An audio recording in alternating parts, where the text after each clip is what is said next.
Hey, what's up, guys and girls? Salam alaikum, and thank you for tuning in. This is episode 2 of the Project Generation Strong podcast. This is one of those really fun, frank, and filled with hidden gem episodes you do not want to miss. We catch up with Dr. Shefali Verma in her home habitat on a Saturday afternoon in her backyard. Now, she is one of the most fun, smart, and charismatic people I have known.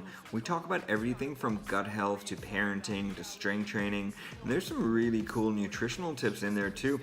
Now, based on the feedback that we got from you guys on episode 1, we have made some additional edits. So there's a 45-minute version in there, which is like a shorter one, and then we have the longer one, which is about an hour and 20 minutes, which is filled with more info and my quirky and stupid comments.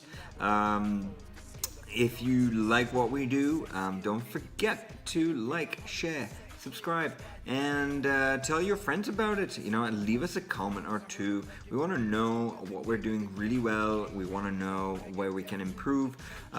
We are definitely looking for feedback, and stay tuned. Add us on Instagram at Project Generation Strong so you can stay in touch with us, and we are also launching our apparel line soon, so we will keep you posted. Without further ado, here is Dr. Shefali Verma on the Project Generation Strong podcast.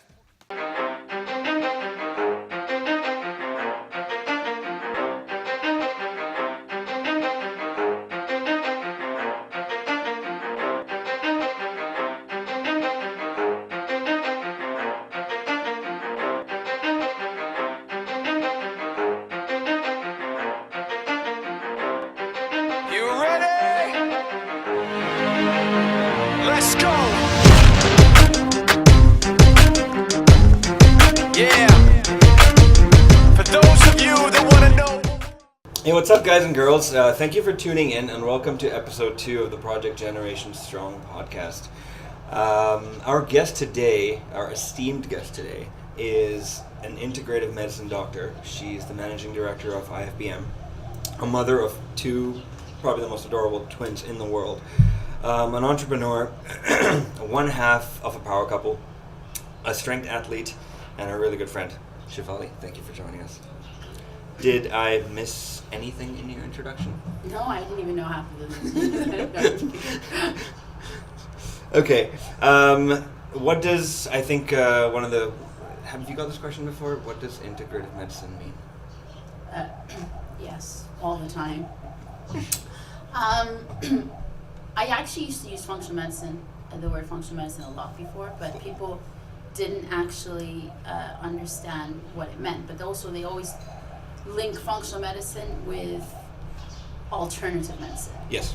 And for me, I trained conventionally, so I went to a proper medical school and I learned, conventionally. And then using nutritional therapy and functional medicine, I integrate all aspects of, medicine together. So I don't believe, and I don't want anyone to think that I'm going to be able to, treat naturally, when needed, I definitely call upon all my peers and different specializations and stuff to take it in. So I believe that integrative medicine is more safe, because there is a whole aspect of acute medicine that we see. And before we start treating, alternatively, I think you need to make sure that the patient's safe. So integration is integrating everything that I know and all diseases and all specialties under one. Role models growing up. Again, I know it sounds really silly, but my parents, I remember my dad used to come home and talk to me about, the porter had some issue and he used to see them and, do free of charge and pro bono work. And my mom would people would stop her in, the road and be like, you delivered my son. In fact, actually now my mom in her 70s, she gets stopped and says, you delivered my 18-year-old kids, or, here, meet the people that you delivered, And so I feel like they really encompass to be able to be working parents, to give me everything that I have now, I felt loved. Like if people ask me, you know, did I have a good upbringing? I'm like, yeah, you know, I loved my parents. I mean, you almost have to have a good upbringing for you to actually say I loved my parents. Yeah. I never felt like, you know, I hate you as a teenager or anything like that. Yeah, You know, like I really loved them. And they let me do pretty much everything. You know, I played loads of sports. They drove me wherever I needed to go to, you know, they did a lot for me. So they were able to be a parent, work hard, provide. We traveled. You know, I kind of felt like, yeah, they're kind of cool. I'd like to be like them. Amazing. Yeah, that's perfect answer. Parents out there, word. Mentors. But my first true mentor probably was a guy called Dr. Nat Patier. And when I finished medical school, I did my master's in sports medicine in London, and he was one of my professors. And even now, I would say after, you know, I think it's been 15 years since I graduated from doing my MSc. Yep. He's now become a good friend, and but he is my mentor. You know, he hugely smart. You know, sports medicine and what he's done for the UK Sports Medicine Association, and continuously trying to grow and have more, you know, people in the field, but open-minded. Yeah. You know, not so academic that if it's this way, this is the only way we're going to do it, but to actually look outside the box. And he was probably my first educational mentor. Amazing. Another mentor, really, which I think is a mentor for so many people, is Charles Poliquin. You know, when I lost, I guess, belief in sort of the whole NHS and the medical system, and I did my sports medicine, David introduced me to Charles, and I just feel like he kind of got me back into medicine, you know, and looking at medicine from the root cause in the functional way. He introduced me to that, you know. And I remember, like, it's almost 12 years ago where I did my first course with Charles. And it's just a bright man who's encouraging. And even though 20,000 people may say something, he might find 3 people that says what he says, but he will run with it. He sticks with it. He doesn't need to have that kind of, you know, he doesn't fall into any sort of, oh, well, this is what everyone's doing. He can be different, and he will lead with that difference. Definitely. And I would say that he's someone that I am really thankful for. You know, in fact, not long ago, I actually messaged him to say thank you, because I feel like you know, if you don't like something, you're happy to be like, oh, you did, blah, blah, blah. But when you appreciate them, or you're happy, or you thought, you know what, no one really does that, thanking, and you know, I just want you to know that you played a big part in where I am today. Yeah. You know. When and how did you meet the great David? Oh my God. I met David in London. Yeah. And Was it a rainy night? no. Did he open up his umbrella for you? I actually was boxing at the time, and I had a boxing trainer, and I was also playing basketball. And I hurt my finger playing basketball, and I couldn't box anymore. And I was getting really frustrated. And so my boxing trainer was like, you know what? There's this guy, David, who's just helped me, and he just fixed my bicep yesterday. Why don't you? David would tell the story. Why don't you come meet him? He might be able to fix your finger. And so I said, all right. And then enter David. And then he walked in, and, you know, basically he talked about my finger. He had really good knowledge of anatomy. And I felt like we met a few times where he, you know, the rest was kind of history kind of thing.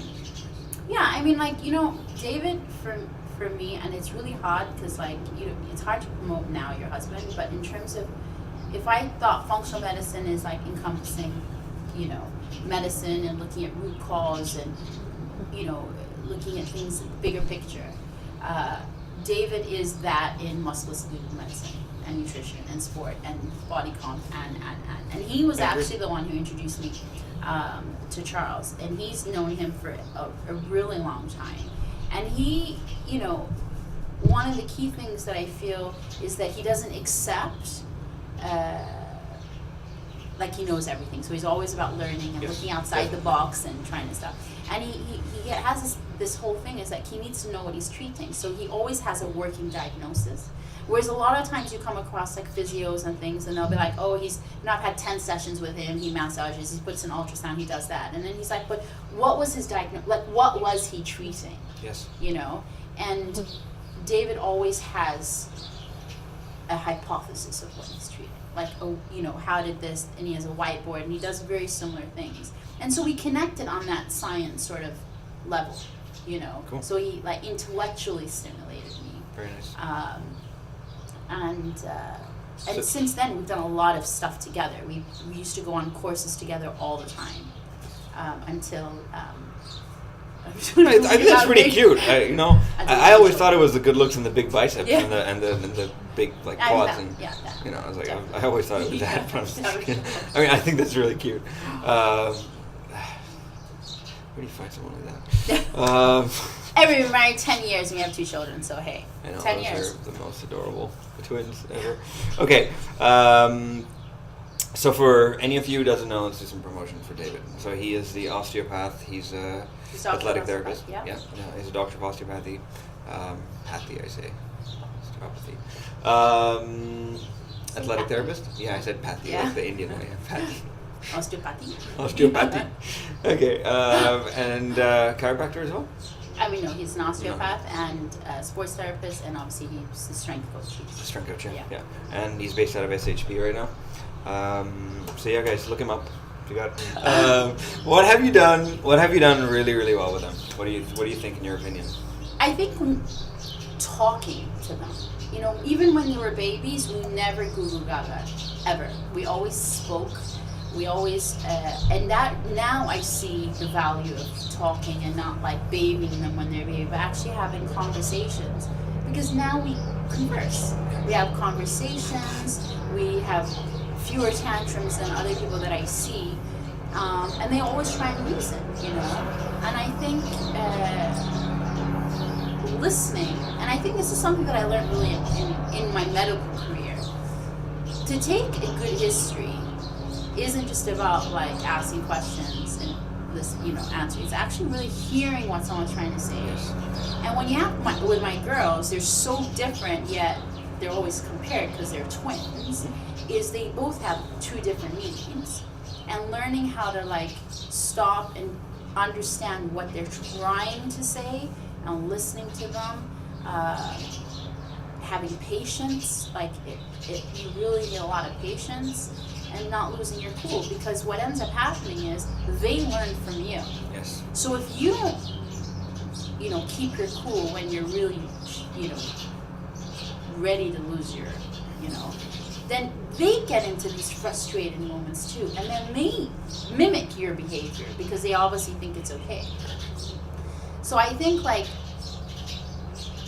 talking, you know, conversations, interpersonal relationships, trying to like, you know, understand emotions, because, you know, that's the other thing, is like trying to like, they feel all these emotions that they don't have the vocabulary to explain what they're trying to say. Correct. So there's frustrated, like understanding where it's coming from them, as opposed to just losing my, you know, cool when it's a busy day. I think that's something that I can always be better, but I think I'm mindful towards, and I always have been. Very nice. Well, that's great advice. I can definitely just converse. I just wanted to clarify, what's the difference between conversing and goo goo gaga? So like, I feel like when I say I never goo goo gaga, I never literally went, oh, you know, goo goo, like I never did stuff like that. Like I always were like, oh, like, do you know, I always spoke. Like they always heard me. Both David and I, we've always spoken. We're not like those and not saying that there's anything wrong with those parents, but how we see them and how we deal with them and what I needed from them or what they need from us, I feel like it worked well in our scenario. Beautiful. Kind of thing. No, that's amazing. Diet and exercise during pregnancy. So I mean, my pregnancy was tough because I had the twins. Yes. I was heavy. For me, I was really heavy. You know, and people wouldn't see the difference. I mean, I gained, I want to say 18 kilos, but with the 2 of them, which isn't that bad. And I had a lot of water and stuff, but I lost a lot of muscle mass. How did I eat? In the first 3 months, I was quite nauseous. I wouldn't say I ate everything, but I mean, I ate things that I wouldn't normally eat. Like? I mean, I remember one day I had a couple of friends over, and they're like, what do you want to eat? And I went through all this cuisine. I was like, no. And then we went and I got butter chicken and like naan or something like that on that day. I didn't like fancy like ice cream and like stuff like that, but like just different tastes that I didn't like. I was off coffee. David tells the story all the time. He walked into our apartment and I was like, you're not bringing that in, because I could just smell coffee. And I was like, no, and I love coffee, you know? So I was off, but the moment that nausea went, I ate pretty clean. Like I avoided like, you know, stuff that I would react to and so on and so forth. Like I was pretty good. Did I binge because I had 2 babies? No, I didn't feel like I needed to. Did I exercise as much as I could? I remember I stopped weight training when I needed help to get off the bench. Okay. When I was like, I can't get up anymore. Yeah. And then I did swim, and I swam loads at that time. But I weight trained, I would probably say until I was like 28 weeks, you know. Amazing. And then I just got really heavy. That's pretty, I didn't squat. I didn't, strain and things like that. I didn't overheat. Those are the things that I watch, because those are the things they tell you to watch. Like not overheat, not strain, not deep. You know, it depends on. Didn't do stuff like that. But yeah, I worked on my pelvic floor, like, you know. In your opinion, is that important? Like resistance training when you're I mean, I just think resistance training is important. Yeah. Full stop. Okay. You know, I think people don't understand properly why it's important, and it's not. You know, people associate it with you know, bulking up and you know. What does it mean to resistant train? You know, where lifting heavy weights and CrossFit and all that kind of stuff. You know, I mean, it's just not all the same. But just generally, in terms of resistant training, when people ask me why do I think it's important, I think it's important to have muscle mass. I think it changes your metabolism. I think it's important for the bones. I think it's important for hormones. I think it's important for like hormones being insulin. One of the biggest things that go wrong in chronic diseases. And now when you look at the aging population, I just, again, don't think we're not educated enough to understand why it's so important. But on an anti-aging perspective, resistance training is important. And we don't do enough of that. During pregnancy, was there anything you made sure you ate? I mean, like for me, the one thing that I probably say that I did well was I ate enough protein. Good. And I didn't binge on carbs, refined sugars. I don't want to get fatter than I was. I mean, 18 kilos is a lot to like 40 for pounds, my body to hold. I mean, I'm generally not a huge carb eater. So when people say, "Oh my God," you're like, but I'm not a really big carb eater anymore. You know.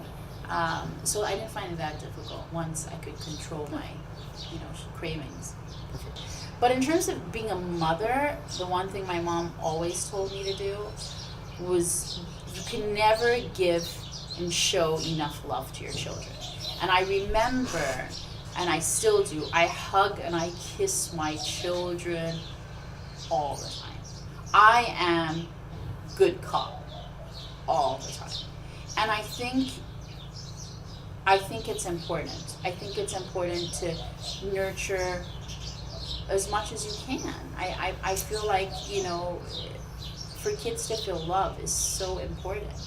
With love comes safety, and then safety and shelter, like things that I felt my parents did for me well, gives you grow up, the benefit of the doubt of people, better in relationships, you're not the victim all the time. You're not like, you can control a lot of things that you can, in life so many things happen that you can't control. So at least control your emotions, see it for what it is. I think she did that well, for sure. She had definitely And she still does that. If ever I get upset in front of my mom to the kids, she's like, and they'll go up to Nani all the time because Nani will always give them love, you know? Nice, yeah. All right, we move on to our next phase or segment, which is called Doctor Doctor. All right. Good title. Good title. Okay. Basic nutritional recommendations for a strength athlete. Open-ended. Go to town. Again, you know, okay, so a lot of the questions that you're going to ask me, I'm going to keep them open just because I feel like a strength athlete, okay, well, what is their starting point? What's their training age? Like, how big are they to start? How fat are they to start? Yeah. Like, it just changes what they're allowed and what can they be allowed, but what can they deal with? I don't think it's just not the same for two people. Yeah. And again, strength, you know, are they purely strength? Is that their goal? What's their goal? Do they want to grow? Do they want to stay the same weight? You know, are they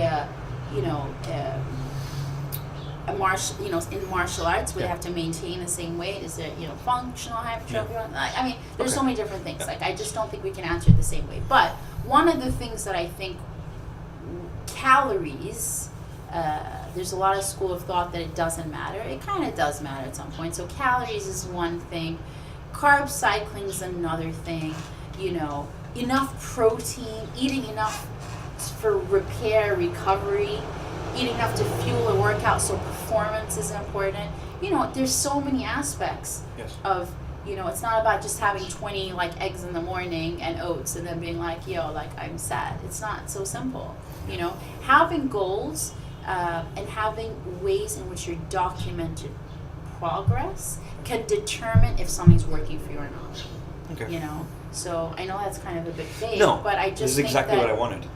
Because, I mean, the whole idea is, this is exactly what I wanted. I wanted to, you know, get this straight out of Shefali's mouth, is you can't paint everyone with the same brush. You see so many nutritional recommendations out there. Oh, you need to eat 40 to 50% of your diet in protein. You need to eat 30 to 40% in fat. You know, it's going to depend from person to person. It's going to depend, and as you said, you know, you have to document your journey. Like sometimes, there was a time when I was competing in like natural bodybuilding, and I weighed 147 pounds. I mean, let's not go there now. Yeah. Chicken legs and everything. But here's what I used to do. So I was 320 to 330 pounds prior to that. That's fat. I dropped down to 147. How? I was running 6 hours a day. I was training in the gym 2 hours a day.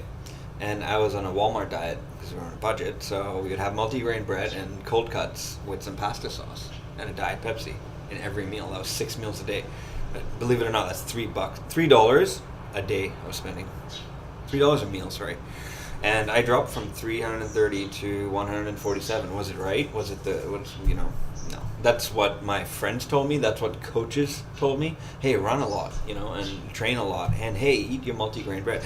Cool. But now, if I do that again, I get fatter and fatter and fatter. Yeah. And you know what? So I'm better with carb cycling. I'm better with like 2 nights a week. I'll have some. And again, this is trial and error. And you get to know your body. Yeah. Correct. And I think that's one of the biggest things that I like doing for my patients. You know, back in the day, I used to do a lot of body comp. I mean, I've done biosignature at least 10 times. I used to do the calories. I do a lot. Now I actually do attract a lot more sick and chronic disease type people, and so I don't do as many body comp stuff. But even then, I also am very, you know, it's changed. Like, I've evolved my practice. I used to be really strict before and be like, no, this way. Then I had my children, and I'm like, don't need to be so strict. And they're like, oh my God, you've changed. Yeah, experience change. If I didn't change with experience, then like I haven't evolved. That was, you know, it just that doesn't make sense.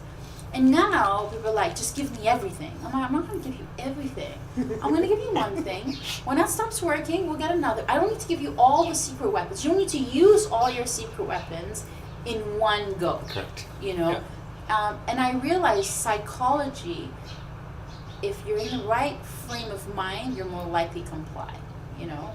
And I pick on those things with different individuals. And that's why two people can be exactly the same, but I will treat you differently. Correct. I will tell you what to do differently at different times, because that actually works for you better in this moment of your life based upon what you've been through or your history, you know. So to give general recommendations is tough, because you need to like know so much about the person. So is there an age limit? I mean, no, not really. And is there an age limit, you know, in terms of getting older? I mean, when you die, I mean, there's no, we should really know, as long as you can do it correctly. So would I say someone who's never weight trained before go and start squatting? No, I think you require professional help to understand what is the right curves and how you should move and, you know, stuff like that. Should everyone do CrossFit? No. Should everyone, you know, but should people be refrain from weight training or resistance training? No. Everybody should have had some introduction and should look towards how can I get a bit of resistance. And resistance training is a huge, I mean, if I lift anything that's heavy, that's typically, if I squat, it's resistance training. If I do body weight stuff, you know, I mean, it's your definition of it. Yes. But it's open to everybody. Yes. Safely. Amazing.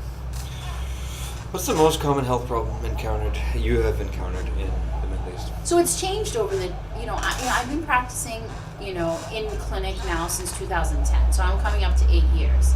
And I would say it's definitely changed. It's changed not because it's changed. It's changed because I'm attracting different people through word of mouth or whatever. So initially, definitely obesity. Okay? That's what I used to see the most. People used to come to get leaner.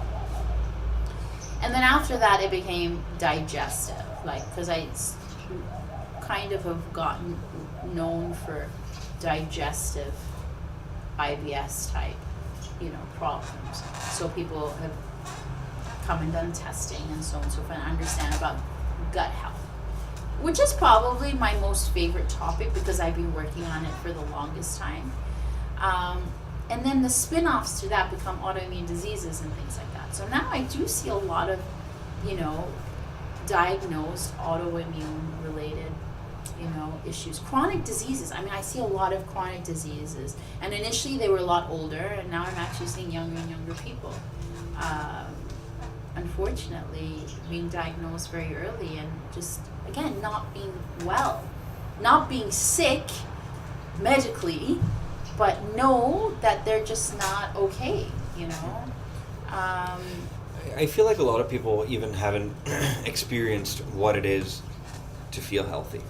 It's just become, okay, so I'll give you my example. I've eaten cheese all my life. And my poor brother, we finally realized that he's got some sort of sensitivity to lactose. And so we stopped bringing cheese in the house and we started bringing, milk and those products. And so inevitably, I started making my omelet with cheese and, all that kind of stuff. So and the other day I was like, I started feeling leaner and I was like, okay, fine, whatever. I've been fine with it all my life. So I had this cube of cheese the other day and I had an upset stomach for 2 hours and I was like, what is wrong with me? So one of the most common phrases I say is that you'll never know how good you can feel until you feel it. Yeah. Because until then, this is your baseline. This is all you know. Yeah. And the other thing that I often say is if you do what you've always done, you'll get what you've always got. You're not gonna, it's not gonna, change for any reason. You gotta expect to change. Yes. You're gonna change. You're gonna have to change. Yeah. So I think that's very, very true, and it's true for a lot of people. So you might be living a lie, all right? Like you were. Like I was. Are you gonna eat cheese again? No. Oh, there you go. Yeah. Probably not. Not today. Maybe. Yeah. You are not what you eat, but what you absorb. I've heard you say that a few times. Yeah, I say it all. I say What it does all that the mean? time. So, digestion and absorption. If you do actually, digestive physiology, it starts in the mouth and then it is eliminated through the stool, but it has a long way to go and nutrients have to be absorbed. And just because you put in your mouth we have so many processes that can break down along the way. It doesn't mean that it's going to reach where it needs to reach. And I find that more and more so. And in the last like so many years, like, you know, you have those odd people like, no matter how much I eat, I just don't gain weight. Yeah. Or I'm in the gym and I bulk up, and then as soon as I stop, it's gone. Or, you know, I don't understand, like, I eat so much of this, why am I deficient in blah, blah, blah, this? And that's exactly it, you know. You're not what you're just putting in your mouth. You're actually what you're absorbing into your, you know, blood streams and cells and so on and so forth. So the digestive process and absorption process is very complicated. And one needs to understand that it's complicated.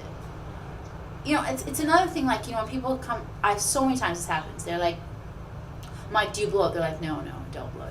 And then I'll be like, I'll give them some, you know, we finish it, and I'm like, okay, you know, the advice for you for the next couple of weeks is blah, blah, blah. And then they come back, I'm like, how are you doing? Like, you know what, I don't bloat anymore. But you kind of said you never bloated. It's like, I didn't know what it was to be bloated. Correct. Unless I'm not bloated. Now I know what you meant. Yeah. Or they'll be like, you know those questions you're asking me? I said, you know, after you said it, you know. So even my history asking questions, not always about getting answers today, but it's planting the seeds of those questions that then you go home and then you're like, you know, actually I said that I sleep, but I just noticed that, you know, I don't. Or I said that I wake up really fresh, but actually, like, I'm actually really tired. I do snooze a few times. I didn't think, you know, it's like those things, planting those seeds to getting to know people. And I think we accept so much that we really don't know, like, much about ourselves. Yeah. You know. Amazing. And then when you go through these kind of processes or these exercises where you work with someone like myself or other people like in that kind of more holistic environment, you start to learn a lot more about yourself, which is important.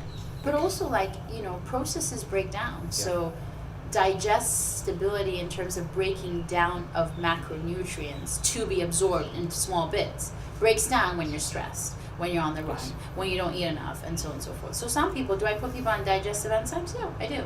You know, so when people are like, oh, it's just all about supplements, well, technically our food is not as enriched as it used to be. So, you know, even plants, it's you know, agriculture, whatever, is a business. And therefore, you know, the same soil can be used many more times, so the nutrients are already, like, you know, not there, and so they're not in the plants anymore. So sometimes, yeah, do we need to absorb? Yes, we do. We need to actually take it in as a supplement, you know. And some people are okay with it, some people are not so okay with it. But it's not a fashion. I'm not like, you know, here, take this and everything's going to get better. There's a reason for it. And again, it comes down to history. Like, where are you and why? Why will you be somebody I would put you on supplements kind of thing? Okay, awesome. Food sensitivity testing. Yeah, what would you say I do a lot. Yeah, you do a lot. What would you say the top bad guys are? I mean, I'm not going to name any names in terms of... No. I mean, like, a top bad guy. Food food. Are you trying to get to, like, you know, talk about, like this companies? is like, and then we're just going to slide in like a sponsor. You know, I would probably say it's not surprising. Well, I don't think it is surprising, but, like, you know, dairy and gluten are probably the top. Yes. Most common ones. Then, you know, I would say eggs and nuts. Yes. Yeast comes into often. Protein shakes. Protein shakes purely because they're dairy. Dairy, Yeah, so it's still dairy as opposed to it being a protein shake. Okay. It's a dairy protein. Dairy. And people not understand the difference between a lactose intolerance and dairy sensitivity. Yeah. You know, so with the dairy sensitivity, even whey is not. Yeah. Whereas, you know, people who are lactose intolerant, not having the enzyme to break down the sugar molecule lactose, could have lactose free. Yes. You know, X, Y, and Z. But, you know, I would probably say they are the most common. But do I see, you know, it's not about the food sensitivity in terms of yes or no. These are the foods. Stop it. Goodbye. Gone. Yeah. It's actually the interpretation. Yeah. You know, when I use it as a yes, of course, it's information. The patient feels better, and so on and so forth. But when people are like, oh, you know, I did this test and I became sensitive to everything, so it's a rubbish test and I'm not going to follow it, and so I did it. Okay. They don't ask the question, why would I be sensitive to everything? They don't understand leaky gut. They don't know what that is. And so I use it as, we've got something to use, to follow, to make you feel better. But what are we going to do in the meantime to improve the gut health and so on and so forth? So, again, like, it's how you interpret results. And I've been using the same company for the last, 8 years minimum. And it works well. The patient does feel better. Good. And I think that matters. Now, in conventional medicine, no one really believes in food sensitivity testing, and it doesn't work. But I just feel like if even anecdotally, even placebo, if it helps somebody feel better, who cares? Yep. Do they feel better? Yeah, they do. Okay, who cares? Cool. I wanted to... Tell us a story. Yeah, this was a personal experience. So I went from a normal protein, whey protein shake, and then I just felt, this was when I first moved here, and I couldn't find the brands that I've been using, and I switched to that, and then I found another brand that had actually, it was it's got lactase and it'll help you, so it's, and I felt a little bit better, and I actually lost a lot of weight and bloating and stuff like that. Then I tried my brother's pea protein, and I felt even that. I was like, what? Yeah. And so even adding lactase to something, or just to add to that, it might not be the best solution. No. So but it's try. But it's also understanding. Yes. It's not the same thing. Exactly. A lot of people think it's the same thing. Oh no, I'm not lactose intolerant. Okay, you're not lactose intolerant because I don't feel bad with it. People don't understand. Sometimes inflammation is symptoms that you actually are not aware of yet. Inflammation is not just running to the bathroom and having diarrhea after milk. That's not the only form of inflammation. Correct. Raised heart rate, headaches, bloating, sure, gut related, but there's a lot of joint pains, heartburn, headaches, skin lesions, skin rashes. There's so many, falling asleep after food. There's so many symptoms that you can't pinpoint them. And you'll only know how good you're going to feel when you feel it. Exactly. Awesome. Can of worms. Best place to find information online. Sorry, I just made this horrible face. The reason why I said did can of worms. I mean, that's what you do when you see a can of worms. In this day and age, anyone can be an expert. Yeah. Online. Yeah. And I do have those difficult patients who visit Dr. Google 10 more times than they visit me because it's free access. And they're actually looking for them to read something that they kind of want to hear. Yes. And so when you're actually looking and you feel like this is a really good source because it says everything that I'm comfortable with hearing, it must be okay. Yeah. It's really tough, Correct. So again, you might have XYZ symptoms and they put you in this kind of category, but this category doesn't talk about, ABC symptoms. Correct. So that just makes it a whole different picture that you've not picked up. So I feel like online, is it really, sure you can read about, stuff, but I really think that seeking professional help for a goal you just can't beat that. People that are experts in this and not anything else, that's what they do for a living. That's why they know. And if they don't know something, they're happy to say go to such and such who might have the answers to this particular question that you're asking. But to just go online and be I just don't think it's the best way. Good point. So locally grown, globally known. Let's say that again. Locally grown, globally known. Okay. Just quick questions. We're in the Emirates, and just to get to know, what you would not recommend, but what are your favorites? And there's not recommendations. They're favorites. In terms of what, restaurants? Restaurant. Again, I eat everything. I eat everything. Before David and I would eat certain things. Now the kids make a difference. So if it's fun and playful, there's a play area that would sway me that day. So would I go to Bystro or because they've got a play area, so I can spend 10 minutes and having a coffee while my children play? Yeah, I'll go there. If they have some gluten-free options, I'll go there. Just because it's easier for me to give them stuff. They're aware of those kind of things. So I go to Bystro a lot. It's close to me. Yeah. I've been to Tasha's. I think they have generous portions. So on a day where I feel particularly hungry and I want a lot, or David wants a lot, he said, Tasha's is a good place to go.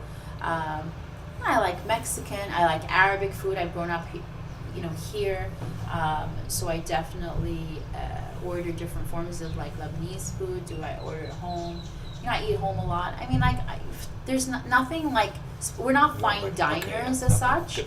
Like, we don't fine dine much, and very seldom now, especially with the children. Generally, if we'll do it with the kids.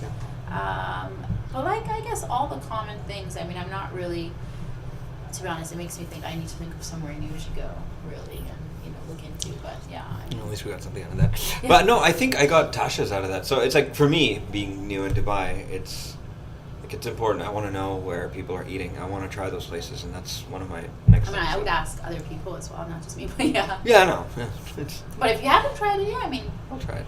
No, again, like I said, I'll tell you why I like Bystro. I like Bystro because it is child friendly. Yeah. It's comfortable. It's quick. They have gluten-free, dairy-free options. They have little bites for the kids. They have big bites for the adults. They have a mixture of different things. And I just feel like the atmosphere has a lot more children. So if my kids are going wild and crazy, other parents aren't looking at me like, shh, be quiet. Correct. Okay. So Bystro, I'll take $500 for that. Coffee shop in town? I mean, I like all kinds of coffee. I mean, I just need coffee in the mornings. I mean, I'm not a fan of like specialty coffees, as it were. I went through a phase where I actually would order in like the bulletproof and then grind them and make them. I'll do that if somebody's coming. Like all the ones that are local. Actually, for me, my favorite is like Cafe Nero, or like I even like Caribou. I go there. I'll choose there. I mean, it's close to my work, so it's easy. Okay. Yeah. Cool. Favorite order in or takeout? Do you guys do that? I mean, occasionally, yeah, we do. I'll order sushi in a few times. Yeah. I've done that. We ordered in Lebanese a few times. I've ordered Biryani Pot in a few times. They have a From keema like specific biryani. places, or keema biryani? Yeah, keema biryani. Where? It's called Biryani Pot. So you have Pot. each of them. See, come that's why I with, asked these questions. Yeah, they come with individual proper clay pots that you keep. Amazing. And then and then keema, they have a lamb and a chicken. I don't order the chicken much because they have dairy in them, but I always order the lamb biryani, and it's nice, and it's do I have it a lot? No, but if I really fancy something, I've ordered from Eric's. I don't know if you've ever heard of Eric's, but Eric's is a go-in restaurant in Karama that deliver home, and I've ordered them over the years quite a fair bit. They have fish stuff that's like gluten-free. They make dosas, so it's like gluten-free. Nice. That being able to have the taste, but not reacting afterwards. Yeah. So yeah, Eric's the one I've ordered him before. I specifically asked this question. Is it 2 days ago? My family ordered in, and they ordered in 4 pizzas, just lying there from Pizza Hut. Yeah. And they're cheesy, and I'm just oh, I know. I'm looking at that, and my stomach is hurting, and I'm oh, where's the salad? Yeah. Where's the meat? Yeah. So these are good ideas, good options.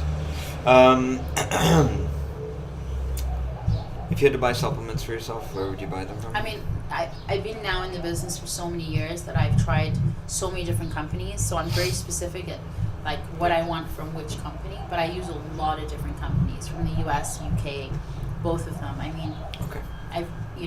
It's just so many years I've used all of them, so for certain specific things, I'll go to specific companies because I know they do well. And experience again counts. If a patient has done really well on something, I will use what goes, as opposed to what's here.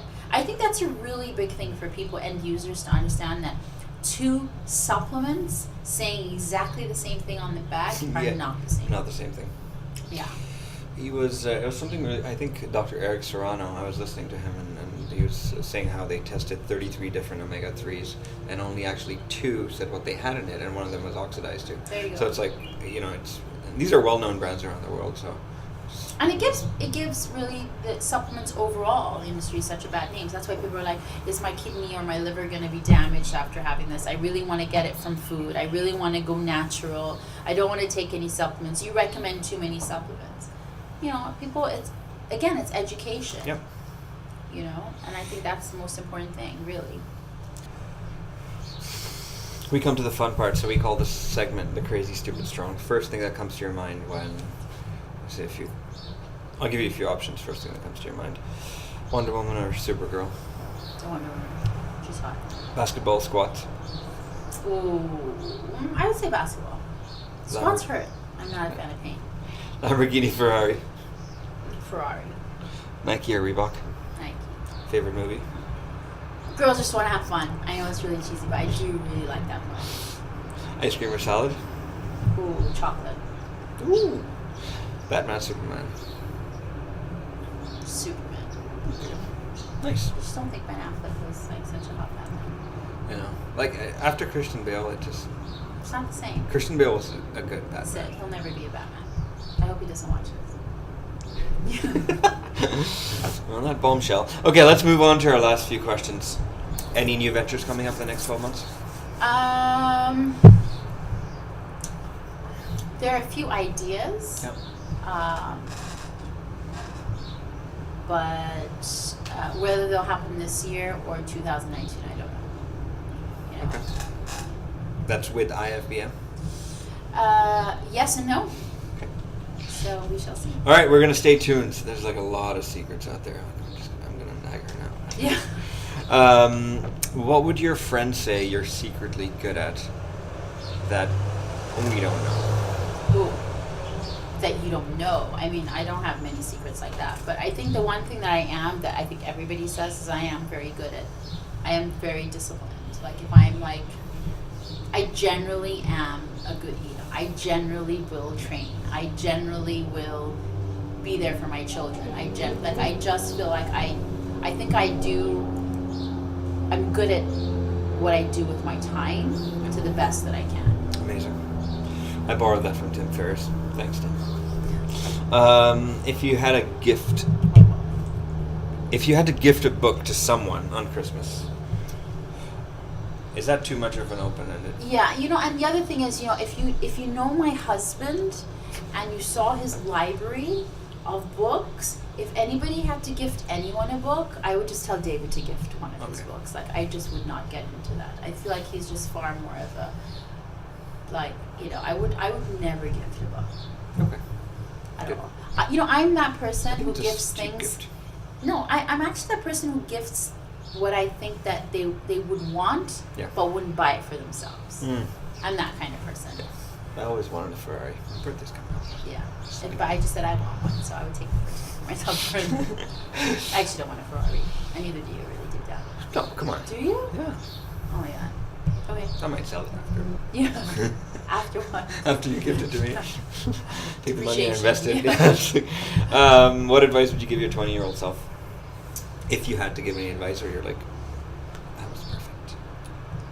Like, I would, my 20-year-old self, I would be like, you know, have more fun.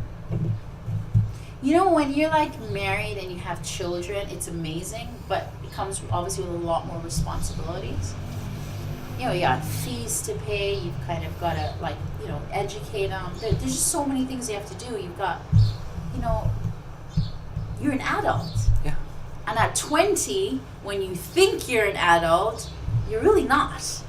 So, you know, enjoy, really, again, just like I said, don't rush with, like, you know, being a parent.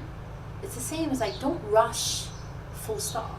Like, every phase is there for a reason. Like, it's not trying to be too old too soon. That's like really enjoy.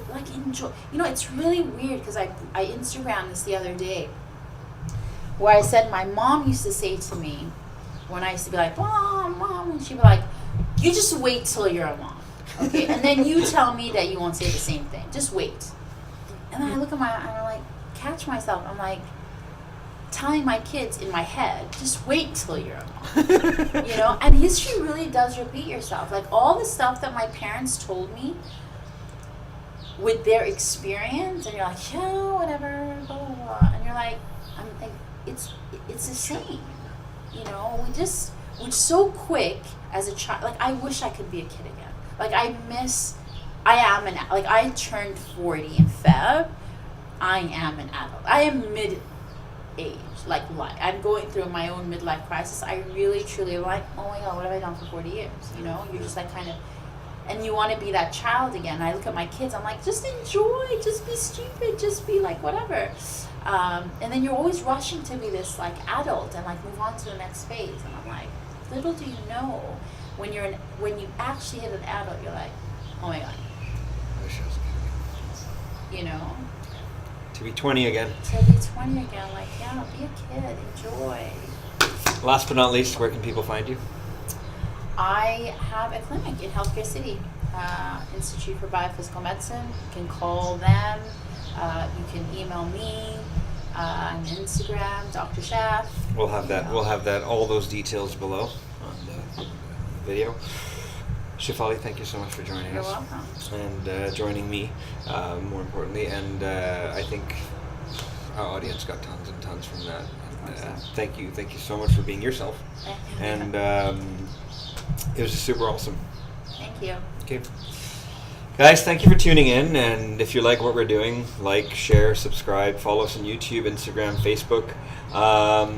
We have an apparel line which launches soon, and which is parallel to the podcast. So if you like what we do, pick up our hats. We have some t-shirts coming soon too that'll help us grow our business and get more really cool information out to you guys. So thank you again for watching. Stay hungry and stay strong, my friends.